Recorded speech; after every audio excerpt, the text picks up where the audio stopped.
Fresh off their first BCS Bowl appearance, UConn has a new lead dog to guide them through their traditional Husky walk. Tonight, they hope a raucous crowd will help them avoid an Iowa State cyclone that has whipped up back-to-back come-from-behind victories to open their 2011 season.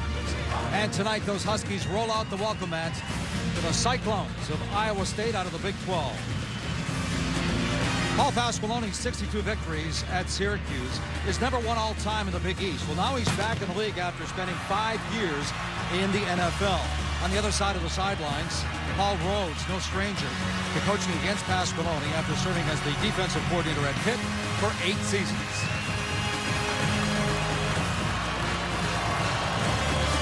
Here come the Huskies. Hi, everybody. Mike Gleason here. And speaking of Pittsburgh, my partner, John Congemi, the former Pitt quarterback. Great to have you with us here on ESPN2. And, John, you look at Paul Rhodes. This is his 3rd season at Iowa State.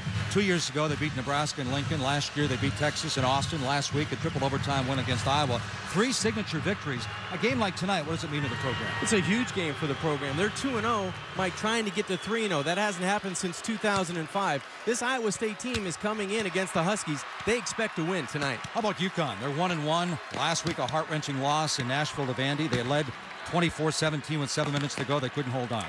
Fourth quarter, it needs to be very important for the Huskies. The best thing they can do is kick the football off tonight. Forget about last week, and don't let last week beat you tonight. John, you look at the college landscape, one topic of discussion. A lot of coaches having a hard time naming that clear-cut number one. They're using 2 quarterbacks here at UConn.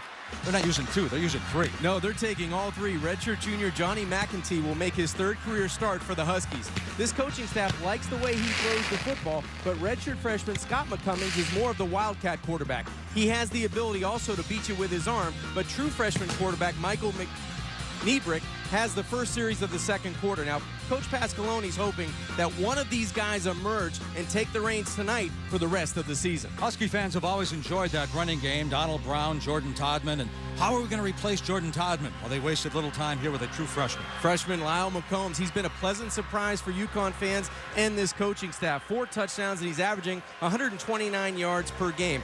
Offensive coordinator George DeLeon says McCombs is the toughest player on the offensive side of the football. He'll need to be tough tonight to carry the load for this offense. Iowa State comes in at 2-0. If they go to 3-0, it's the first time since 2005. Both come from behind victories. Their quarterback out of the junior college ranks, his name is Steele Jantz. In Ames right now, he's known as the Man of Steel. He's the big man on campus. He's the man walking anywhere in the state of Iowa. He led the Cyclones last week at home in triple overtime over in-state rival Iowa. Now, he showed poise, leadership, and he was rewarded by being named the Big 12 Offensive Player of the Week. He has great size at 6'3", 225 pounds, but he's very athletic. Jantz will extend plays with his legs, and he's very smart with the football. He's the playmaker UConn must find an answer for tonight. It's an opportunity for UConn to see what they have at quarterback right away against a pressured defense from defensive coordinator Wally Burnham. It's a big challenge for UConn. They don't want to rely entirely on the running game tonight, so one of those 3 quarterbacks we touched on in the open is going to have to start fast, and the first guy that's going to have that opportunity is Johnny McEntee. That's Grant Mahoney getting ready to kick things off for Iowa State. A 57-yard field goal last year against Nebraska. A 54-yard field goal last week against Iowa, so a good leg. Moments ago, you saw number 31, Nick Williams, the junior and the deep man for UConn. He returned 2 kicks for touchdowns in 2010. What's interesting, Grant Mahoney kicks off. Top 10 in a lot of categories for kicking, but he's no longer using him for extra points. Paul Rhodes is going to try to score points any way he can, and he's got plenty of guys to rely on offense and defense, and especially on special teams.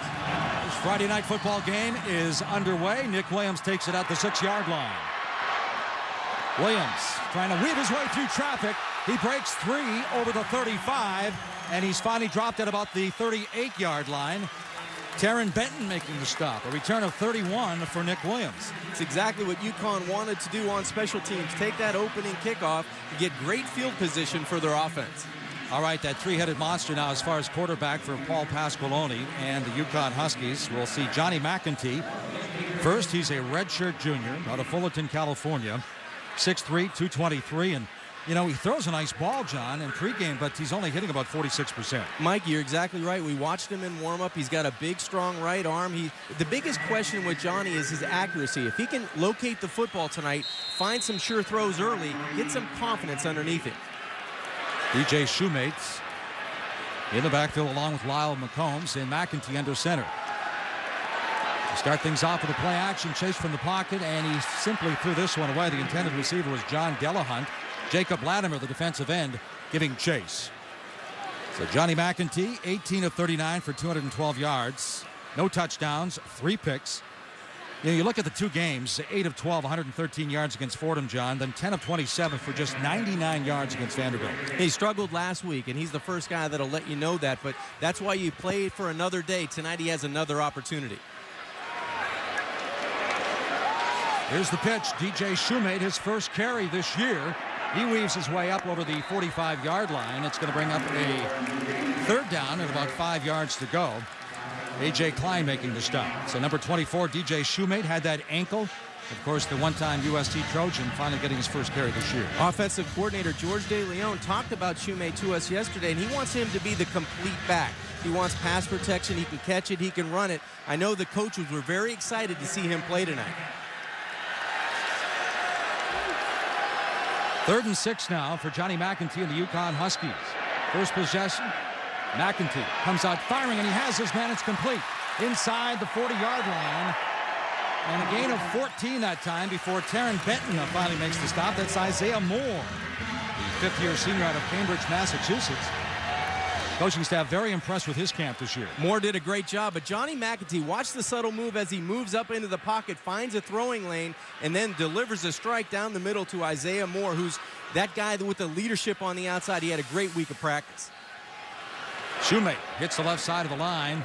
He's up near the 35-yard line. A gain of 3 that time. 2nd and 7. Jake McDonough makes a defensive stop up front for the Cyclones of Iowa State. Shoemate, of course, after transferring, was a wide receiver at Southern Cal, moved to fullback. Came here and, of course, had that big fumble against Michigan in the Big House last year and kind of got into Randy Edsall's doghouse. 2nd and 7 now for McEntee. Comes up firing, and he overshoots his man, looking for the fullback, Mark Hinckley. How about some of the impact players on both sides of the ball, John? Well, we've got some dynamite players tonight on both sides, offensively and defensively. First, you can take a look at Ryan Griffith. He's the tight end for UConn. He leads all Huskies receivers with 7 catches for 144 yards and 1 touchdown. A great red zone target for his young quarterback in Johnny McEntee. On the other side, Jake Knott. He's the run stopper. He's a great kid, smart football player. He's just a producer. He leads the team in tackles with 22. 5 defensive backs in the game now. Only 26% conversion rate for UConn on 3rd down. McEntee. He's going deep, looking, and overshoots his man to the penalty flag, dropped to the 10-yard line. Jeremy Reeves in coverage for Iowa State last week. He did a super job on Marvin McNutt, the 6'4 receiver for Iowa, who actually thought about turning pro. McNutt had just 1 catch for the first 3 quarters of that triple overtime game. Pass interference, the defense, number 5, 15-yard penalty, automatic, first down. Tom Walker, our referee. It's a Big 12 officiating crew here tonight in East Hartford, so the penalty goes against number 5, Jeremy Reeves. And initially, it looked like he did a pretty good job of squeezing the wide receiver to the outside and Kashif Moore, but it looked like that right hand got in the jersey of Kashif Moore, and that's what the official saw, and that drew the flag. Wally Burnham, the defensive coordinator for Iowa State, saying they have to control first down. They have to force this UConn football team into 2nd down and long, 3rd down and long. Keep it on the ground, and Shoemate is popped hard by Matt Tafao. A gain of 1 on the play. So Shoemate's, you know, it's interesting. Is he a man caught between positions? Is he a fullback trying to be a tailback? Well, they want to make him the complete back, and I'm not sure if he's a true tailback. He might be one of those hybrid guys that's a one back that can do it all. But right now, you know, he's coming back off an injury. A terrific tackle down the middle, but they love the way he runs the football when he's healthy. He just hasn't been on the football field for the Huskies. 2nd down, DJ Shoemate in the backfield along with Scott McCummings, the Wildcat. And McCummings keeps it on the ground inside the 5-yard line. It's going to be a touchdown for UConn.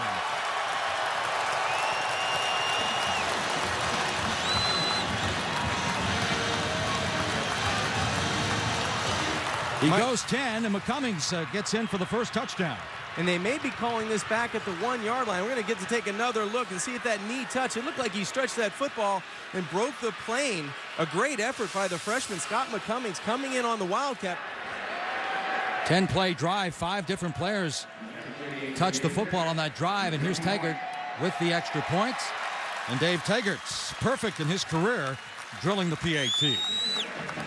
So with 10:25 to go in the first quarter now, the Big East team, the UConn Huskies, take the football on their first possession. They go all the way in for the score, John. Scott McCummings doing a great job of coming in cold off the bench in the Wildcat, shows you the effort, and takes Connecticut to a 7-0 lead.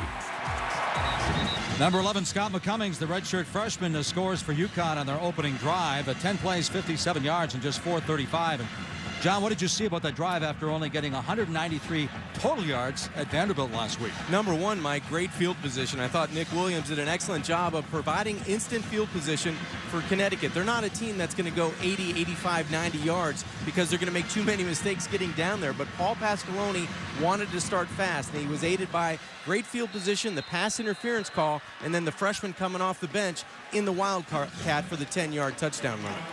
So the Huskies ready to kick off. Dave Taggart. Christian actually moving in now as the kickoff man. You see the deep number 21, Chantrell Johnson, the running back, and number 19, Josh Lentz at the top of your screen. And Christian with the kick, and it's a low kick. Johnson will try to get to it before it goes out of bounds. There's the penalty flag, and the Huskies will be penalized on that kick. Kicking it out of bounds, you're going to get Steele Jantz, the quarterback, the junior, who has the ability to extend plays. He understands the system. He can point to all the protections. He trusts the guys around him, and they're going to go with that up-tempo pace on offense. They call him the man of steel in Ames. Runs a 4.5. He's 6'3", 224 pounds. Engineering back-to-back wins over Northern Iowa and, of course, the Iowa Hawkeyes. First play from scrimmage out of the gun. Comes up firing and looking, and this one's going to be picked off. Dwayne Gratz at the 45 down to the 41-yard line, and Gratz with 2 picks last year. He goes 19 with his first INT in 2011. And that's one that Steele Jantz would love to have back, Mike.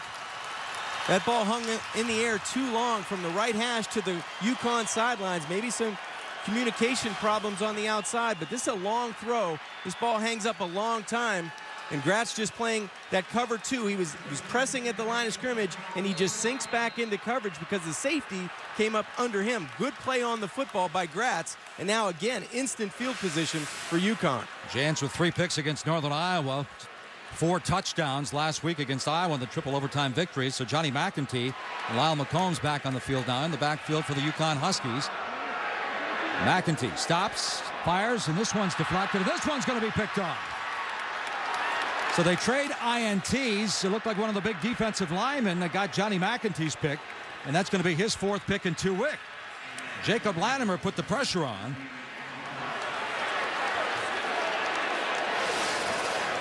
Just good pressure in the pocket. It all starts with the center quarterback exchange problems. Terrific pressure in the backfield off the strong side. Jacob Latimer gets in and gets a terrific hit on Johnny McEntee, but that forces the interception to the middle of the football field. So a bad snap, pressure to the outside, and a turnover on back-to-back plays.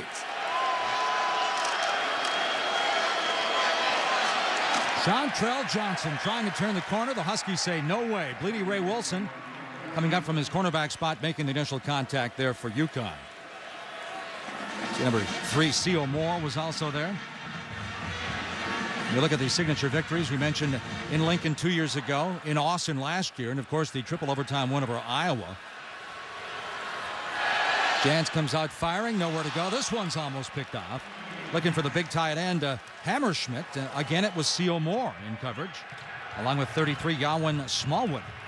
You know, and the attitude on UConn defensively right now is they're going to bring a lot of pressure. Defensive coordinator Don Brown talked about we live and die by pressure. And don't worry if you don't get there on 2nd or 3rd down. If they go for it on 4th, we're bringing pressure again. So that's the mentality the UConn Huskies have on defense, and you're seeing it tonight. 3rd and 16. What are we going to see here, John? You're hopefully going to see one that goes for 17 if you're wearing red. Jantz leaves the pocket, looks, fires, looking for Horn, and this one Is it another pick? UConn says they have it. Byron Jones. Yeah, it's going to be another pick for UConn. And George DeLeon, the offensive coordinator, said, I would love to have Byron Jones play some offense because he is one super athlete. You can see his hands going on the outside. He looked like he turned into the wide receiver. That's his second interception on the young season. And Don Brown bringing pressure up front. He forces the quarterback outside. Steele Jans squares up at a great play on the ball to undercut the route and get that right foot down by Byron Jones. That's just a spectacular job of concentrating on the football, knowing timing, and undercutting the route. 5 picks now for UConn. They had 20 last year. Shoemate in the backfield. Shoemate gets the call. Trying to turn that corner. Nice job of stretching out by that defense. Number 47 there, that's A.J. Klein, along with the defensive back Leonard Johnson. A.J. Klein, 111 tackles in 2010. Boy, he had 111. Jake Knott had 130, so 2 of the better linebackers in the Big 12. Yeah, they do. They run sideline to sideline for defensive coordinator Wally Burnham. That's the one thing you like about the Cyclones defensively. They run very well. The front 7 can run, the corners can lock you down, and those safeties come up and protect against the run. And speaking of running, number 11, Scott McCummings, back on the field. And thought about it, wide open, and he overshoots his man. Lyle McCombs, nobody was around him. We mentioned earlier in the broadcast that McCummings had the only touchdown pass for UConn this year. It was a 55-yarder, and he should have had his second right there, John. Mike, that's the one on tomorrow, Saturday, when you're watching the film, and you know this play's coming up, you start to creep down in your seat a little bit, because that's the one you have to make, and no one knows it more than Scott McCummings, the freshman. He had him wide open. All he had to do was throw a catchable ball. And McCombs, I was going to say, hey, I better catch this. He's thinking, I can't catch up to this. 2 for 3 on third down, which is impressive for UConn considering they came in at 26%. And this one, was he out of bounds? That's Jeremy Davis, the freshman out of Georgia. And they're going to call it an incompleted ball.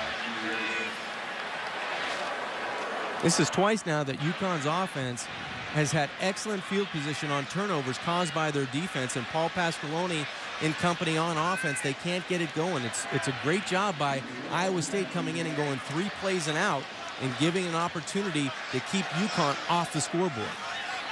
Well, Taggart, you mentioned he kicked that 52-yard field goal last year to push UConn over USF and push them into the Fiesta Bowl against Oklahoma. This one's going to be 51.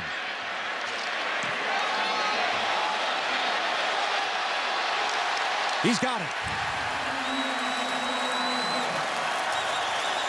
So Dave Taggart, the 5th-year senior, he's 1 for 2 tonight. That one from 51, and the Huskies open up a 10-0 lead. So Paul Rhodes now watching his Cyclones open up the season 2-0 and now fall behind 10-0 on the road. Another low kick by Kristen. Johnson at the 9-yard line. Chantrell Johnson, he has stood up at the 20, but he returns at 9. You think they're trying to keep it away from Josh Lenz? Absolutely. Once Steele Jans can get on track tonight, he's going to want to look to one of his targets to the outside, and that's Darius Reynolds. This is a guy with 2 touchdowns. Last week had a huge week in the victory in triple overtime against Iowa.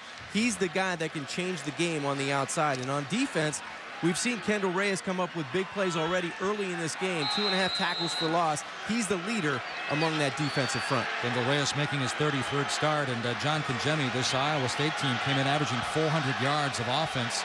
They have 3 yards now. They're going to keep it on the ground just over the 20-yard line.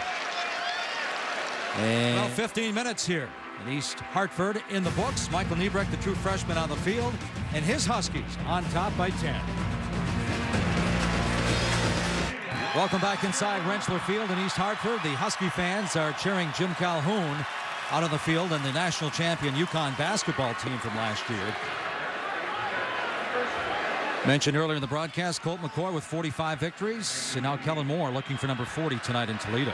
Kellen Moore, the way he's going, he'll have that on track, midway through this season. He's just a terrific guy that makes great decisions.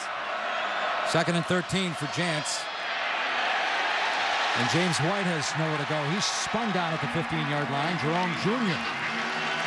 The safety coming in to make the stop for the Huskies. A loss of 6 more. good pressure at the line of scrimmage by both of these defenses. Now it's UConn's turn to turn up the heat. Nobody can block the first man on the spot right there, Jerome Jr. from that safety position. Now, if you're Iowa State on 3rd and long, the last thing you're thinking is, if you're Steele Jantz, if he's not there, throw it away and just punt the football. You don't want to give up another turnover in this situation. 3rd and 19. He's thrown 3 picks already. Jantz out of the gun. He's going deep. And he completes it. Reynolds at the 40-yard line all the way down to the 35. And UConn thought they had their 4th pick. Bleedy Ray Wilson was waiting for it to come down, but number 7, Darius Reynolds, did a great job, went up and got it, a gain of 48. We talked about impact players early in this broadcast. Darius Reynolds is one of those guys because he has size at 6'2", 208. He went up the ladder and got the football. After the 48-yard gain, now the up-tempo turns to jet tempo. Josh Lenz with his first catch, and he's down to the 25-yard line. Now, Iowa State offensively, after a big play, they're going to want to go from their normal tempo to jet tempo. So now you're going to see plays run between 15 and 18 seconds off that 25-second clock. They're going to get to the line, call the play, and run it. Jansen trips to the top of your screen, and they do run it. It's White. He's got some green in front of him. White, 5, touchdown, Iowa State. Ethan Tufte, the left guard, making a nice block to Springham. And it's a 26-yard score for the Cyclones, and a 10-0 game suddenly could be 10-7. One play just turned this football game around for the Cyclones, and that's Jantz to Darius Reynolds. The big catch, and now the big run by the freshman James White. He had his first 2 touchdowns in his career last week against Iowa in the big triple overtime victory. Now he scores now. He had fresh legs in overtime. He's got fresh legs tonight. Well, Grant Mahoney, the long field goal kicker, but this is Zach Geyer, the senior, for the extra point, so they share the kicking duties. And Geyer drills it through. So with 11:03 to go before halftime here in East Hartford, Paul Pasqualoni watching that lead diminish. It's 10-7 right now after a 5-play, 74-yard drive. Only a $1.55 off the clock. So Big Mo decides to take a swing towards Iowa State. It's now 10-7, 11:03 to go. And John, let's take a look back with our Acura drive recap. Well, Steele Jantz having a rough start to this football game, but he's able to come back on 3rd and long. A low snap from center. He's going to give his playmaker on the outside an opportunity to go up and get the football. That's Darius Reynolds. He's a good vertical player in the air. He challenges for the football, but James White, the freshman, goes 26 yards, breaking a tackle at the line of scrimmage, has the speed to get outside and tighten this game down to 10-7. But credit Steele Jantz for coming back. He started this game 0 for 4 with 3 interceptions. Since then, he's 2 for 2 for 57. But you have to credit Darius Reynolds for bailing him out, and the freshman, James White, going in from 26 yards out. Yeah, the 3rd and 19 covered 48 yards on the pass play. Here's Grant Mahoney now with the kickoff for Iowa State, down by only 3. And Nick Williams at the 5-yard line now for the Huskies.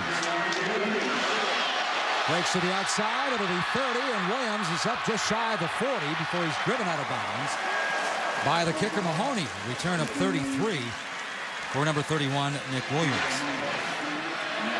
Niebrick on the field, out of the eye. McCombs dots it, gets the call. And he looks for a hole on the right side up over the 40-yard line. You know, it's interesting. Johnny McEntee said, I don't really care about the quarterback system. I'll play when they tell me. Michael Niebrick, a true freshman, says, it does bother me. It bothers me, too. I would want to be the guy pulling the trigger if you're a quarterback. I don't care if you're a junior, a freshman, or a sophomore. You want to be the guy in that huddle. You want to make those other 10 guys in the huddle better because you're in it. And Niebrick saying, just make a choice, even if it's not me. It throws the quarterback the rhythm off. It throws the rhythm off for the entire team. Here's Niebrick now with play action. Fires it down the field, looking for his big tight end, and he had it and dropped it inside the 25-yard line. Jaquez Washington on the play, the intended receiver Ryan Griffin. 3 of 6 on 3rd down conversions now. We're talking about the UConn Huskies. And Niebrick, the true freshman, quarterback out of Virginia. At the controls right now for Paul Pasqualoni. Niebrick is going down. Again, good coverage downfield. Cleon Lang was in there first, and Niebrick heads for the sidelines, forcing a punting situation after the loss of 10. Well, we've credited the front seven for Iowa State all evening long. That time the secondary did a great job. There was nowhere to throw the football for the young freshman, and he really ran into the sack.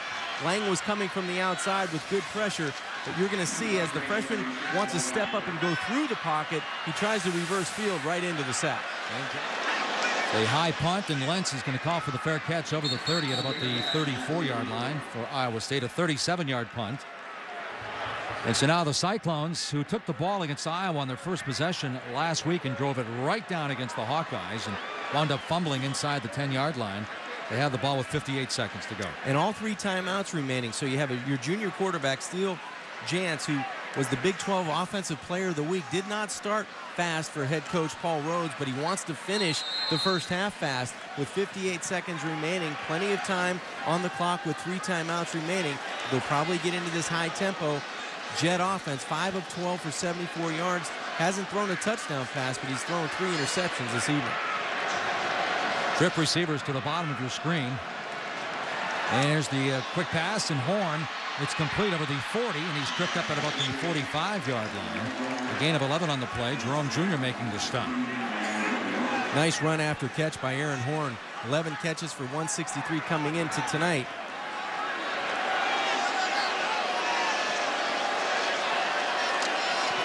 Jantz steps up, takes off, fumbled the football. Ball was loose at the 45. A penalty flag dropped at the 41. Holding offense, number 75. 10-yard penalty. Repeat, first down. Steele Jantz is hurt. Looks like he's coming to the sidelines on that run. And it looks like a lower leg injury. So Jared Barnett will take his place. We're going to take another look and see if he gets one of those ankles pinned from behind. Underneath, he did. The right ankle gets pinned underneath on that pile. So they're going to run out the clock right now with 23 seconds. That should be it. As Jared Barnett, you mentioned, he's a redshirt freshman from Garland, Texas. So the man of steel goes out with a looked like a knee injury, and that's going to be the final play of the first half here. As the UConn Huskies opened up like a ball of fire in their first possession, opened up a 7-0 lead, but they're going to hold on to a 10-7 lead at the half. They're going to take that 3-point lead to halftime, and you have to wonder if Steele Jantz is going to be able to come back out in the second half to play for the Cyclones offensively. The right leg gets pinned underneath after the ball is stripped. Looked like big number 98, Teddy Jennings, gets Jantz from behind. The strip on the play, the hold on the call was on Hicks, but the injury, more importantly, to Steele Jantz's right leg. And you hope for Iowa State's sake he can come back out and play in the second half. Well, it's halftime here at East Hartford, and that will be a big loss for the Cyclones if he cannot come back and play. It's 10-7. Ryan Burr with the Dell halftime report coming up after these messages. And we're back inside Rentschler Field at halftime here. 10-7. The UConn Huskies took the opening drive and scored. And then things shifted in the second quarter, along with John Congemi, Mike Gleason. What I mean by that is, well, Iowa State came in, John, averaging 400 yards of offense, 32 points. They had 4 yards in the first quarter. Usually it's a tale of 2 halves, tale of 2 quarters, because then UConn came out and had 13 yards in the second quarter. It's amazing how the offense has struggled really in the second quarter, and even in the first quarter for Steele Jantz and Iowa State, they couldn't get on track. 3 first-half turnovers with interceptions, and then UConn had great field position, but only get 3 points off of those turnovers. That hurt them, and hopefully it doesn't hurt them in the second half. But the health of Steele Jantz is going to be paramount, Mike, in the second half. Yeah, I was surprised to see him leave the locker room at halftime. He went into the locker room right before the half with a lot of help from his trainers, but he came back out. He looked pretty good. He was throwing the ball pretty well after leaving the game injured. Second half is underway, and this is going to be Josh Lentz at the 9-yard line. Lentz finds a lane, cuts back over the 30, dropped at the 32. So the Cyclones with a chance to get something going right now here in the second half. As here's the injury now back in the first half as he has just collapsed with blue jerseys. Well, it's not only his right leg, it's his left knee and left hip that get turned underneath him. There was 2 guys on the pile. It looked like going to the locker room, Mike. I didn't think that Jantz was going to be able to come back out, but he's coming out answering the bell of the third quarter. Well, Steele Jantz, we mentioned 279 yards last week, 4 touchdowns. Very slow start here tonight. Nice hole on the left side, and it's popped by Chantrell Johnson. He stepped out of bounds. He's still on his feet. And he's dropped just around the 40-yard line to Tom Farniok, the redshirt freshman center, making a nice block. He picks up 27. And, John, I thought he stepped out, but apparently not. It was very close to the sideline. He was bouncing around like a pinball on the outside. Let's see if his left foot gets out of bounds. I don't think so, Mike. Nope. I think he stayed in. Great balance. They're in the jet now, moving very quickly, and that defense rises to the occasion. A gain of maybe one. That time as Kendall Reyes makes the stop defensively. Well, Mike, if you're going to come out and make a statement, you want to do it with the opening drive after halftime. You want to take the football down, put it in the end zone, and get some momentum on the offensive side of the Cyclones. 2nd and 9 for Jansen Company. Johnson in the backfield. Jans comes out firing, has Josh Lentz. Lentz weaving his way through traffic down to the 35-yard line. So let's move ahead now. What are the keys to the second half here, John? Well, for Iowa State, they need to protect the football. 3 interceptions isn't going to get it done. Defensively, they have to bring the heat and pressure to the 3 young quarterbacks on the UConn sideline. Jans feeling the pressure, and he just gets rid of it as he's chased down by number 3, C.O. Moore. So Jans, you know, Kelechi Osemele, the big offensive tackle for Iowa State, says some guys come out hot, they get tired, some heat up as the game goes on, and Jans is one of those guys, so we'll see if he can heat up as we go deeper into the second half. We know his mobility is going to be limited in the second half. He has one of those injuries that's going to limit extending plays. It looked like a knee, it looked like an ankle, or possibly a hip, but he's coming out and playing pretty productively early in this drive. Here's Grant Mahoney, the senior now, with a 53-yard field goal attempt. In the first half, we saw UConn's Dave Taggart kick one from 51. And this one hits the crossbar, no good. I thought it was going to bounce through, so Grant Mahoney, who has a 57-yarder last year against Nebraska, 54 last week against Iowa, he misses this time from long. And Johnny McEntee opens up the second half. He opened up the ball game for UConn. We saw all 3 quarterbacks for the Huskies in the first quarter. The intended receiver that time was number 6, Kashif Moore. He had 1 catch in the first half. Paul Pasqualoni saying the biggest thing that's changed as far as since he went to the NFL is probably the social media. Yeah, Paul's still trying to get his toe wet in that department. DJ Shoemate running hard. You know, Shoemate, we talked about the fact that he fumbled a couple of times and got in Randy Edsall's doghouse last year. Came out with an ankle and finally getting to play. And I think he got the message from the coaching staff because he's been running hard when he has had the chance here tonight. Well, offensive coordinator George DeLeon wants Shoemate to be the complete back. He wants the pass protection. He wants him running. He wants him catching out of the backfield. He thinks he can do it all. Right now, 4 of 10 on 3rd down, the UConn Huskies. And this is a 3rd and 4 for McEntee and company. Drops back, fires, and this one's complete for the first down. Over the midfield stripe down to the 46-yard line. Jimmy Reeves with the tackle on Isaiah Moore. And the fumble, Iowa State has it.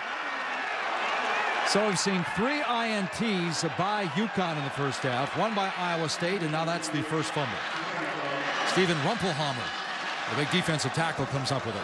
Rumpelhammer on the bottom of that pile, and Paul Pasqualoni now turning the football over with great field position to Iowa State. It looked like a terrific run after catch by Isaiah Moore, but a couple of defenders in white jerseys put a hat right on the helmet, or put a helmet right on the football, and just a great job of getting in and getting white jerseys around the football. That's one that Isaiah Moore would love to have back. And now we'll see if Tom Herman, after the big defensive play, moves into that jet tempo.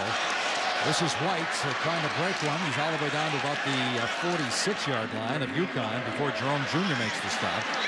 Reed Branderhorst, the tight end with the block, and a gain of 8, so it's a 2nd and short, 2nd and 2. And Mike, you can feel the momentum on the Cyclones side, on the offensive side of the football. They're going with a little bit more determination. Grant's hands off, it's White again. And he stood up just shy of the 45-yard line, so good defensive play by Dwayne Gratz coming up.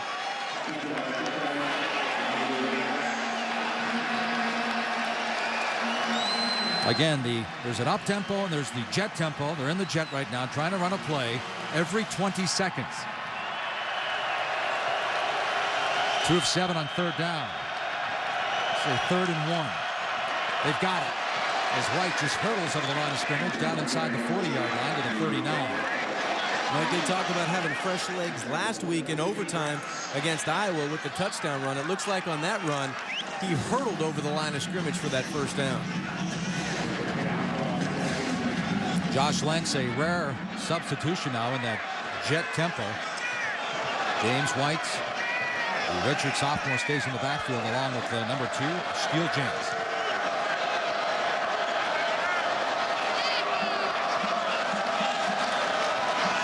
Razzle-dazzle, here's the reverse, and Lentz is going to fire it, and there's Reynolds all by himself for a touchdown for the Cyclones.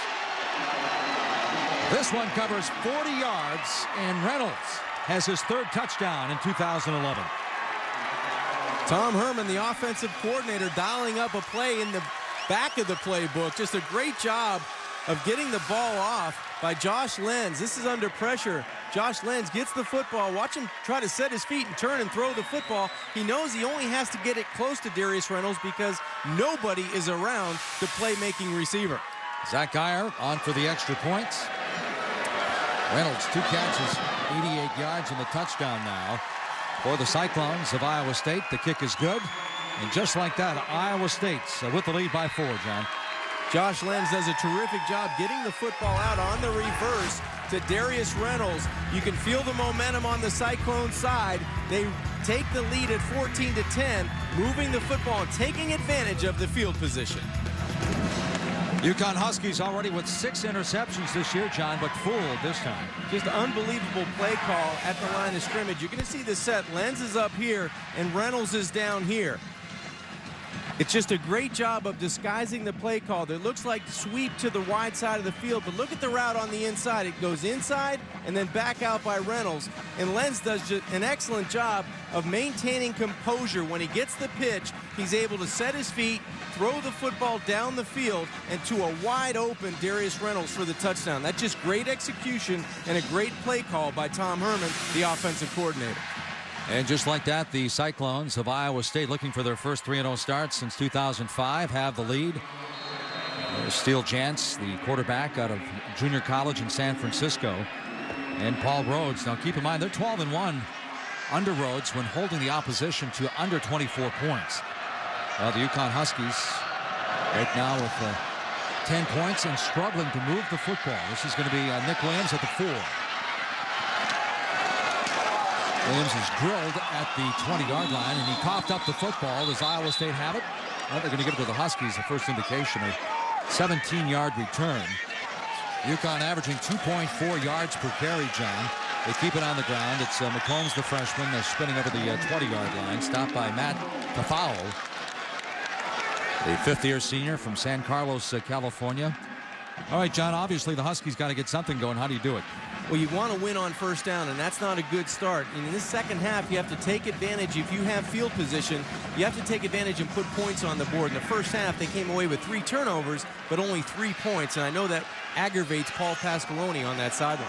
Well, the Huskies working out of the I formation now. Play action. McEntee looks to the left, and he's going with the deep ball. And this one is going to be caught at the 40-yard line.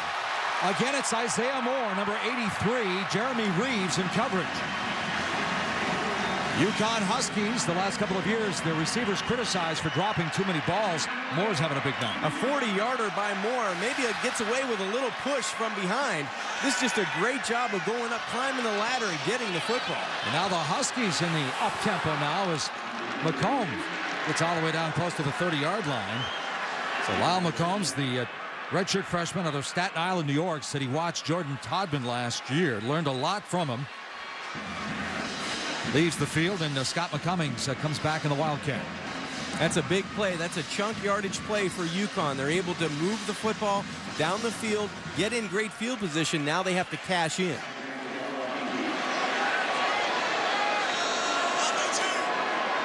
Second and 4 for the Huskies.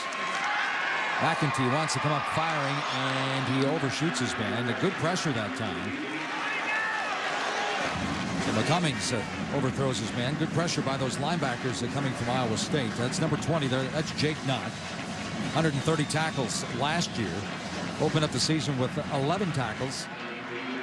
against Northern Iowa. And Mike, this is where defensive coordinator Wally Burnham, he loves to turn up the heat. He'll let Jake Knott and Jacob Vladimir and those guys get on the edge, try to pressure the young quarterback in the pocket. I stand corrected. He had 15 tackles against Northern Iowa. Comes in averaging 11, number 1 in the Big 12. Al McEntee fires, and he had his man open. That's Jeremy Davis, the freshman out of Georgia.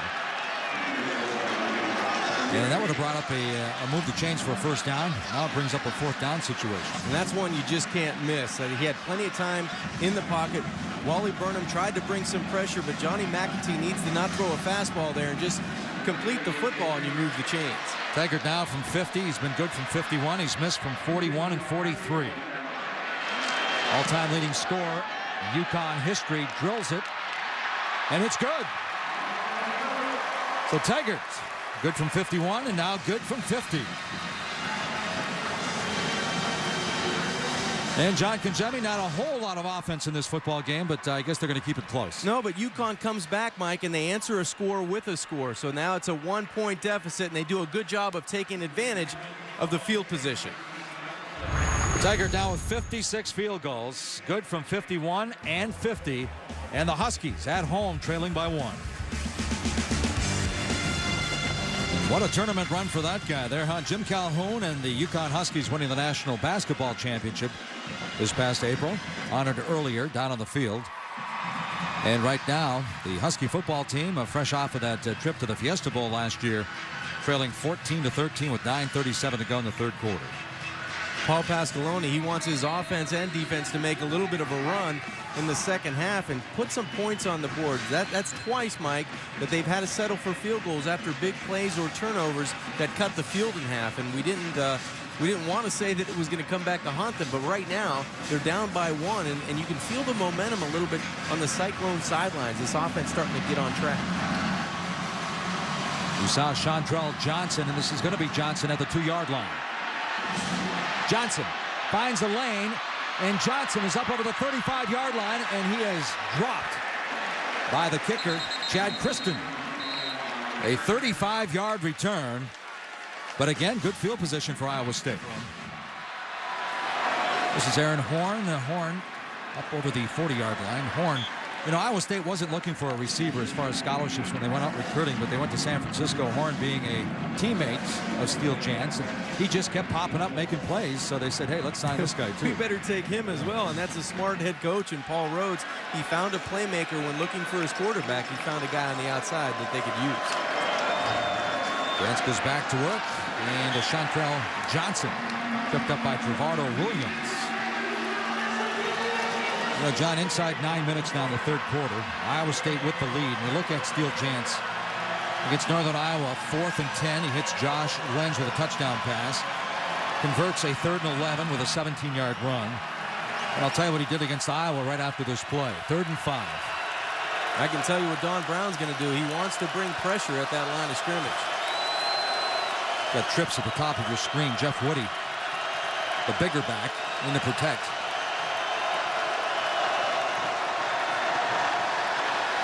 Good pressure, flush from the pocket, and looking for Reynolds, and it's incomplete.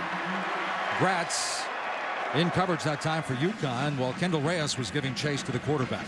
There's two ways, Mike, you can bring pressure. You can bring pressure by crowding the line of scrimmage with 6 or 7 or 8 guys at the point of attack, or you can line up 3 men up front and bring those linebackers. That's exactly what they did. They had a 3-man front, but Don Brown, the defensive coordinator, dialed up 6 in pressure and was able to flush an injured Steele Jantz out of the pocket.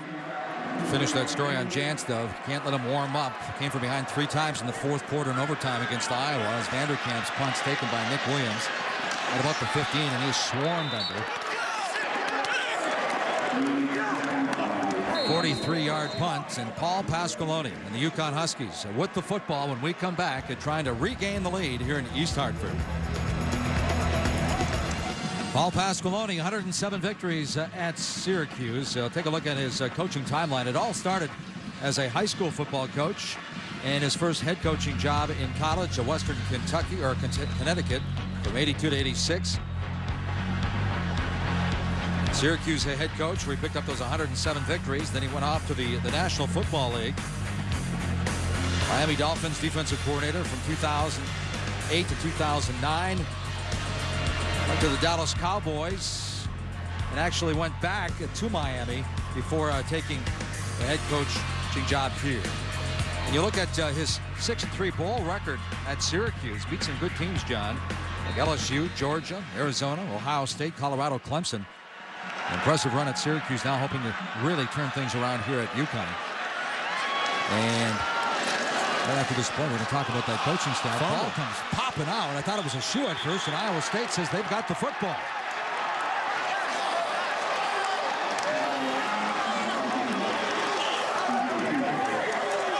Well, that's the third turnover now. You see big number 95 coming up with it. That's Walter Woods. And DJ Shoemate had the ball. And remember, against Michigan last year, they were inside the 10-yard line, and Shoemate coughed it up and got into Randy Edsel's doghouse. That is a huge turnover now with the Cyclones taking over in deep at the 21-yard line. And that's something that just can't happen if you're a Connecticut running back. You have to protect the football. And now the defense put in a bad situation. We talked about in the first half, UConn's offense not taking advantage of the turnovers with great field position. Now the Cyclones offense has that opportunity to punch it in from 21 yards out. Heavy flags will stop this play before it got going. 5-yard penalty. Still first down. So the call by Tom Walker, a referee out of the Big 12 officials. The ball just pops out. That's just a good play at the point of attack. That line of scrimmage by 90, Lang, looks like he got a hand on it. And then the big fella, Walter Woods III, gets on the bottom of that pile, and he comes up with the football. This is James White. He's the speedster of the stable of backs. Keep in mind that Alexander Robinson actually led this team in rushing for 4 straight years. And now instead of the back, they have a stable of backs, and Paul Rhodes actually likes it that way. Well, Johnson doing a great job and White doing a terrific job now inside the tackles. Jantz finds his man Lentz inside the 20-yard line. So again, let's go back and replay that story last week at Iowa as far as Jantz heating up. In the fourth quarter, in overtimes, he had a touchdown pass on 4th and goal. He converted a 3rd and 15 and a 3rd and 20 to keep a 13-play, 59-yard drive alive to tie the game at 24. So you don't want this guy to warm up, and it looks like he's starting to do that, John. Well, he's got 3rd and 7 right now, and they're the numbers last week in the triple overtime. He needs to convert right now on 3rd and 7. Lance has been the guy, or outside with Reynolds. UConn showing blitz. Here comes Junior, and some miscommunication as Josh Lentz turned to the outside. And Steele Jantz threw it inside. But again, number 15 was coming with that safety blitz. Again, Don Brown, the defensive coordinator, lines up with a 3-man front, brings 5 this time. Created a little bit of havoc in the pocket, but a miscommunication. It looked like Reynolds ran the curl route, and his quarterback was looking for the corner. So Don Brown, again with pressure, forcing the Cyclones' field goal attempt. This one from 36, so it's Zach Geyer. Mahoney missed it from 53 earlier. And Geyer drills it from 36. So the Cyclones, who come in averaging 32 points a game, they tack on 3 more, and they open up a 4-point lead now, 17-13 over the Huskies of UConn. Grant Mahoney ready to kick off for Iowa State once again. Nick Williams, Deshaun Fox, the deep end for the UConn Huskies. And this is going to be Williams at the 6. And once again, number 39 making the stop on the kickoff team. That's twice now that Matt Morton came down. Fox throws it back. Oh, flea flicker, and this one was almost picked off. Ryan Griffin, the leading receiver, was wide open. And I think Jaquez Washington was kind of shocked that the ball actually came to him. Yeah, he was trying to close ground on the would-be receiver, Ryan Griffin. Very creative play. They go toss to the wide side of the field. Now Fox is going to throw the football back to Johnny McEntee, who has a wide-open tight end crossing the field. And you're right, Mike. I think number 10, Jaquez Washington, was shocked the ball even got over the tight end to hit him in the chest. McEntee coming in 46%. Love to have that one back. And he finds his man up the flat up to the 27-yard line, and Matt Tafau makes a stop, a gain of 6.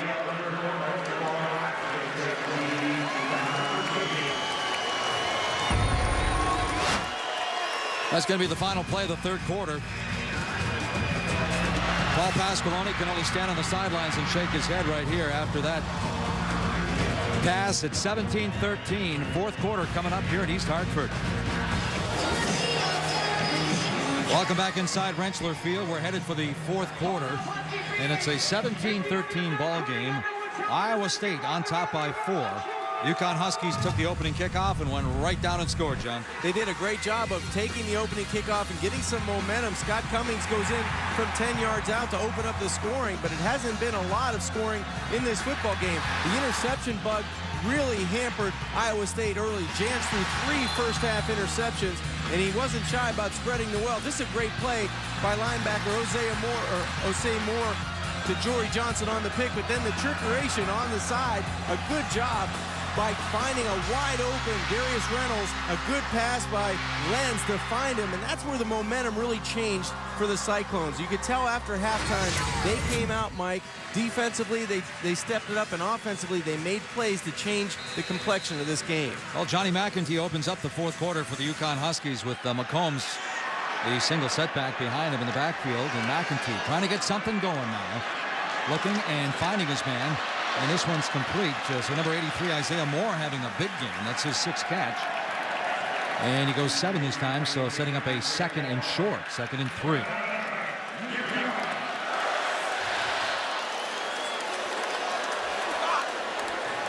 Paul Pasqualoni saying that he feels like, obviously it's a work in progress with the quarterback situation, but he feels like he can win with either one. He feels that way, but Moore has 6 catches for 106. The rest of the team has 3 catches for 13 yards. So it's a situation where you have to start spreading the football around.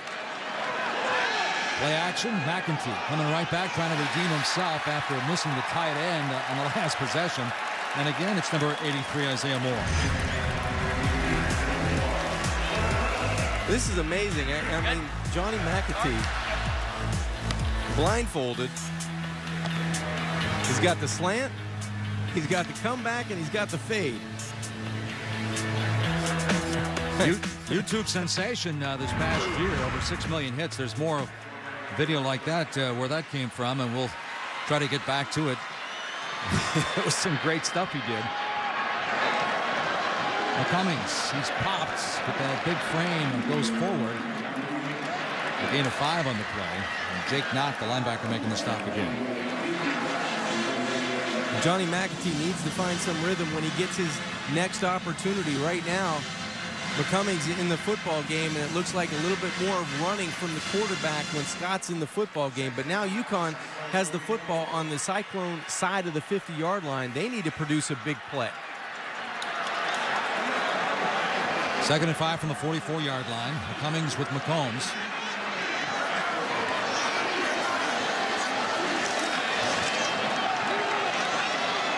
And it's McCummings. A nice fake. He keeps it up close to the first down marker. Trying to get at about the 39-yard line. I think that's where he'll get the spot. Patrick Neal makes the stop. He picks up 5. And that should be a first down, if not very close. Yep, they're going to move the chains.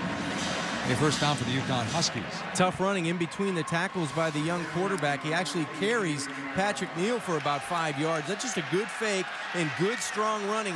Good job of staying on your block by the tight end, John Delahunt, as well. So McCummings under center stays in the ball game. He's 8 for 29 now carrying the ball. This time he wants to throw it. He comes up and fires, and this one almost picked off, but it's held on. Kashif Moore all the way down. It's a touchdown.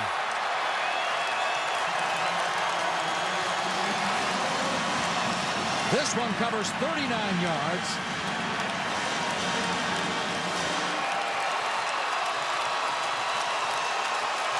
So Scott McCummings has his 2nd touchdown pass.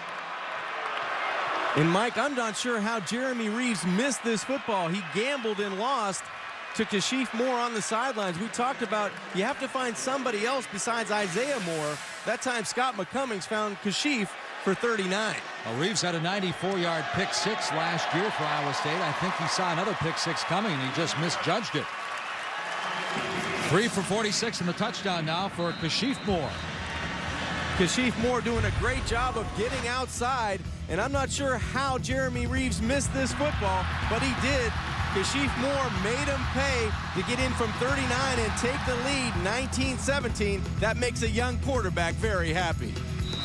Huskies back in the lead 2017. They actually do it through the passing game, John. They really did. George DeLeon, the offensive coordinator, dials up the perfect play. You're going to have 8 players within 7 yards of the line of scrimmage for the Cyclones defense. That means there's a single high safety and man-to-man coverage on the outside. Now it's a battle of will. If you can give your wide receiver an opportunity to go up and get the football, Kashif Moore comes down with it. Scott McCummings gambled on the outside, and I still don't know how Jeremy Reeves missed this because he gambled perfectly. He broke on the football. He just didn't catch it. But you have to credit Kashif Moore finishing the play for the Huskies, and Reeves, right man in the right place at the right time. He just didn't come down with the football. I think he just gambled, and it didn't pay off. They say a defensive back, you're only as good as your last play. You have to have a short memory. So, and remember, Steele Jantz, the quarterback for Iowa State, that's his MO so far this year, is rallying his team with fourth quarter comebacks. He's going to have to do it one more time with 12:51 left to go in the game, down by 3 points. Chad Christian, low kick, trying to keep it away from Lenz, and it's going to be picked up by Chantrell Johnson, the running back. And Johnson finds a lane, and he spins up over the 35-yard line.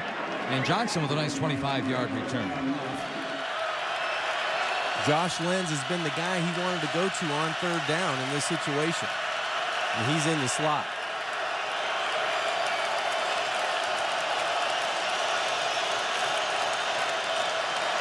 Lentz fires, has Lentz. And Lentz on his feet all the way down to the 40-yard line of UConn. So Steele Jantz doing a nice job of getting rid of that football quickly, John. Sometimes timing is everything. Timing can beat coverage. It can beat the perfect coverage, and you have to get it out accurately and on time. That time, Steele Jantz, he looked right all the way and found his playmaker in the slot. Working out of the gun. Top of your screen, it's Josh Lentz again, and a great open field tackle by number 7, Dwayne Gratz. Lentz thought he had some running room and just got back to the line of scrimmage. He's a guy that's been a sure tackler on the edge all evening long for this Husky defense. They've done a nice job of really corralling the speed of the Cyclones offense and trying to tackle in space, and they've done a nice job of that with the front end as well as the defensive backfield. Paul Rhodes saying some guys rise up when the spotlight is the brightest, and right now Steele Jantz feeling the spotlight. Again, good coverage. Bleedy Ray Wilson. And again, they get back to the line of scrimmage, maybe a gain of 1 on the play. And now you have to wonder if defensive coordinator Don Brown's going to dial up some pressure or maybe fake pressure, get to the line of scrimmage, and then back out and play a little bit of a zone coverage to confuse the quarterback, Steele Jantz. Brown's Maryland team last year giving up only 22 points a game. This UConn team 13.5 through the first 2 games of this 2011 season. 3rd and 9 for Steele Jantz. Plenty of time. Fires. And this one's going to be incomplete. They're going to call it a catch. Bush only need 1 foot. And number 19, Josh Lentz, I stand corrected. Apparently he got that 1 foot down. This is an incredible job of body control, going out, reaching for the football, and getting that 1 foot down. He had control of the football. Just a great play. Trying to work that jet tempo now, and Smallwood makes a stop back at the line of scrimmage again, bringing up a 2nd and 10 for the Cyclones of Iowa State. 9:39 to go. I think they were in turbo that time, Mike, because they didn't want anybody to take a look at that catch. That was a great job on the outside by Josh Lentz, coming in with another 3rd down situation and making a big play. 2nd and 10, twin receivers to the top of your screen.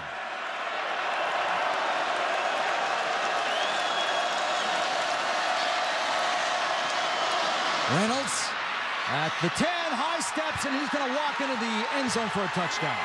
What a play. This one goes 20 yards. And again, the Cyclones in the fourth quarter have come back to take the lead. We've seen playmakers on both sides of the football. Josh Lenz sets up this play by the ultimate playmaker, Darius Reynolds, on the outside. Steele Jantz had plenty of time to set his feet, find a wide open underneath coverage in Darius Reynolds. Look at the leap at the 10-yard line. He goes up and over two defensive backs for the score. Reynolds, the senior, banged up 2 years ago, really didn't come back health-wise last year, but they said had a great spring, and they expect a big season for him.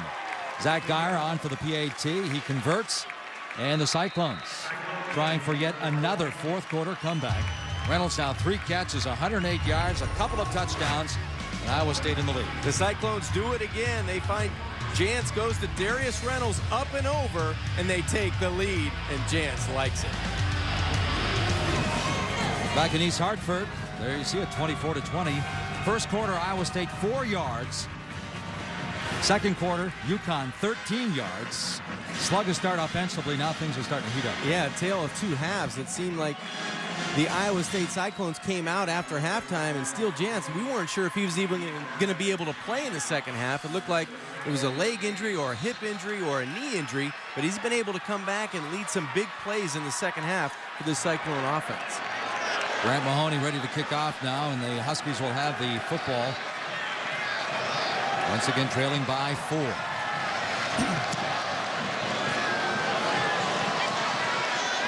Williams comes over. Nick Williams at about the 7-yard line. Leading his way through traffic up over the 20, 25, and he keeps those legs churning up to about the 27. Cyclones on top as you take a look at Steele Jantz, the man of steel now, 12 of 16, 115 yards and a touchdown, no picks, 3 first-half turnovers for him.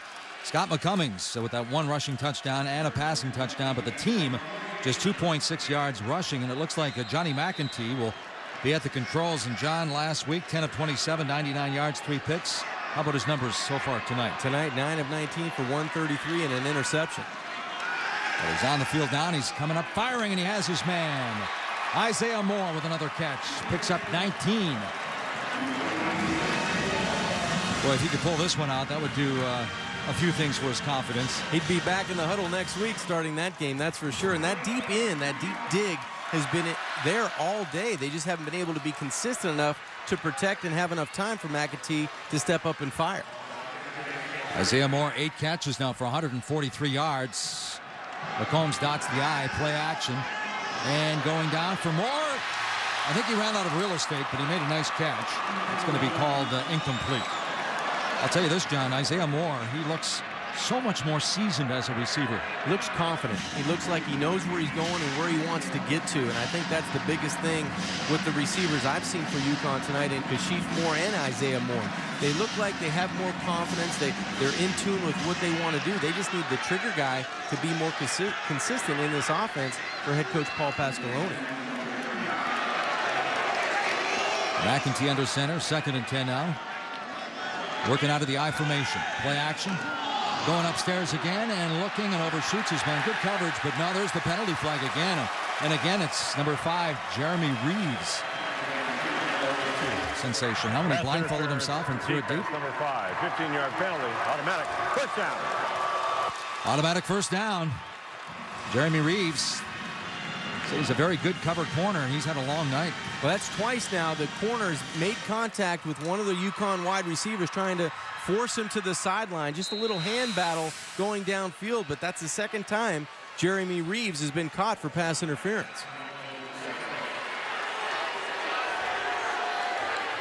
.238 to go. McEntee steps up, fires, has his man, and it's complete to the fullback, Mark Hinckley.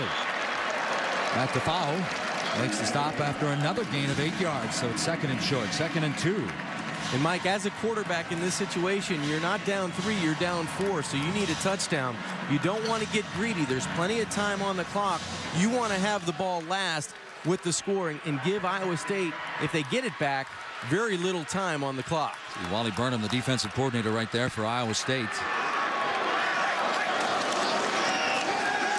Play action, here comes the rush, and It's going to be ruled incomplete. The arm was going forward. Patrick Neal is in on him, and in on him very quickly. Patrick Neal's had a heck of a football game for defensive coordinator Wally Burnham. He's been coming off the edge, and he's been speed rushing up the field. He's been dipping inside. Take a look. The arm was definitely going forward, but it stopped. And I'm not so sure they call it a forward pass there.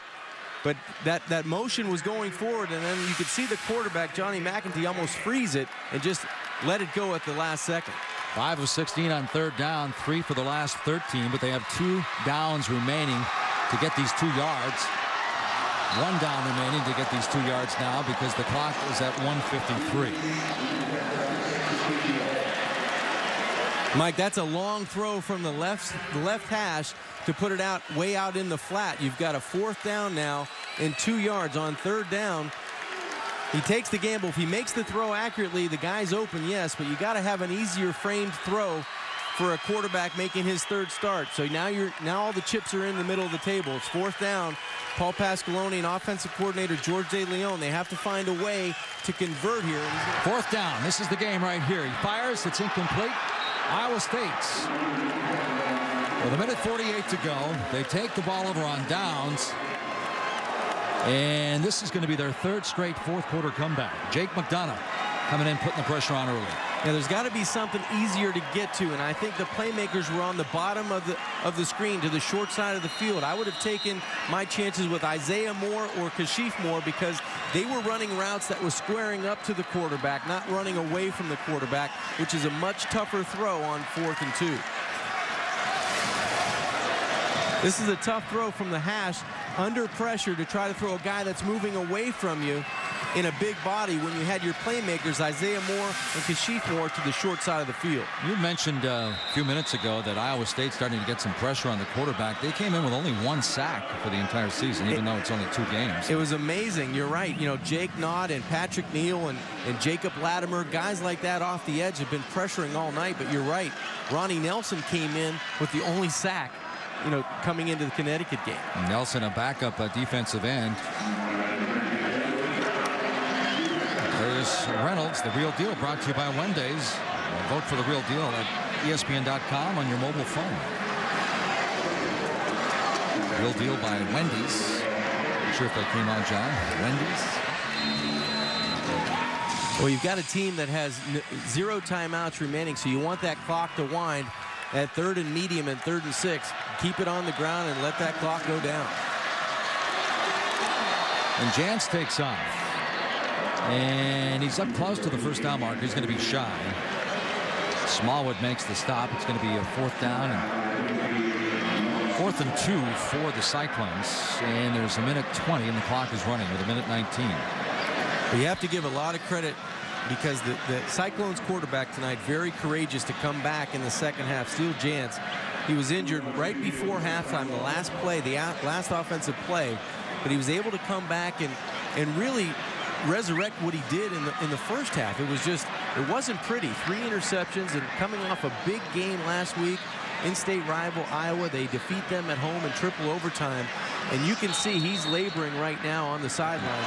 Iowa State now with 51 seconds to go will give it up, and that may have been partially touched at the line of scrimmage as the ball left Vanderkamp's foot, but it's going to be down at the 28-yard line, a 29-yard punt. So the Huskies with no timeouts left with 40 seconds on the clock. Huskies 3-1 all time against the Big 12. Of course, losing in the Fiesta Bowl to Oklahoma 48-20. Now the clock is not a friend of theirs, and this one is almost picked off. The big tight end Ryan Griffin, the leading receiver on the team, came in with 7 for 144. He has yet to catch a pass, and he just couldn't quite catch up to that one. Soft coverage by the Cyclones, just a basic zone coverage, sending 4. You want to maybe come back to that dig route, that deep inside route to Isaiah Moore. That was open earlier in this football game, and McEntee was able to find Moore on the outside. McEntee underneath. McCombs. He jukes one man, gets all the way up to the 45-yard line, a 17-yard gain. They'll stop the clock as the move to change with 27 seconds to go. Good effort by McCombs, good run after catch. McEntee again, and again. This time the tight end pulls it in, and it's going to be a first down, so they'll stop the clock to move the chains again with 18.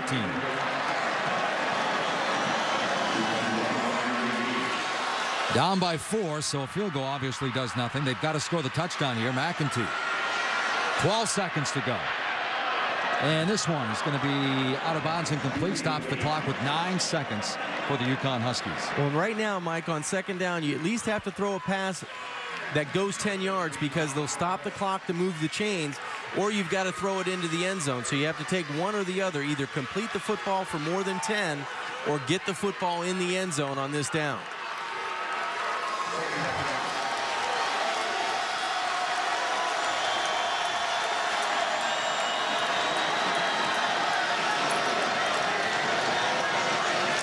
Trips to the top of your screen for McEntee. Steps up. Clock is running. Going deep. He throws it up to Hail Mary. And it's going to be knocked down. Incomplete. No time left. That's going to be the ball game. So the Cyclones of Iowa State make the trip from Ames all the way over to Hartford.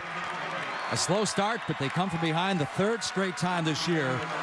They pulled out the 4th quarter comeback. Paul Rhodes, the head coach for Iowa State. The Cyclones, they find a way to get their offense ignited in the second half, and Steele Jantz comes off the deck to have a big second half for the Cyclones offense. All right, so Paul Rhodes now 13-1, holding the opposition to under 24 points. They do a great job with their defense with their pressure, and Paul Pasqualoni on the other side is going to have to find a way to bring this Connecticut team back next week. So 3-0 Iowa State have Texas next, and for UConn they have Buffalo. Once again, the final score, Iowa State 24-20 over the Huskies of UConn. Coming up next, ESPN2 College Football Scoreboard. This has been an exclusive presentation of ESPN, a worldwide leader in sports. For John Congemi and our entire ESPN crew, Mike Gleason saying so long from East Hartford, Connecticut. The 10-game winning streak inside Rensselaer Field has ended for the UConn Huskies. 24-20 Iowa State heading back to Ames at 3-0. Now let's join Ryan Burr back in the studio. So long, everybody.